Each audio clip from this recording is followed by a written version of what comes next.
एक आदमी को प्रयोग के लिए पूरी तरह बांध दिया गया। वैज्ञानिकों ने उसकी नसों में नीले रंग का तरल धीरे धीरे इंजेक्ट किया। कुछ ही क्षणों में उसे भयानक दर्द महसूस हुआ।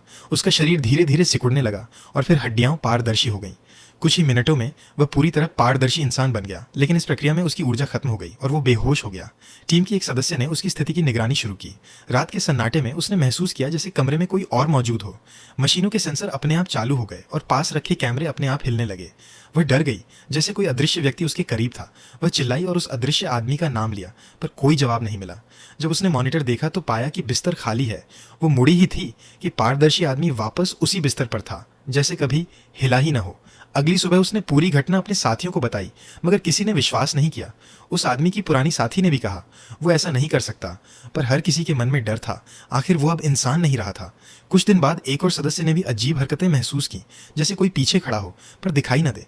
कमरे में पानी के बहने जैसी आवाजें आने लगीं, लेकिन कोई नहीं दिखा। अब सब समझ चुके थे कुछ ठीक नहीं है। अगले दिन उसे सामान्य करने के लिए लाल रंग की दवा दी गई। दवा शरीर में फैलते ही वह दर्द से तड़प उठा। उसका शरीर प्रतिक्रिया देने लगा और प्रयोग पूरी तरह असफल हो गया।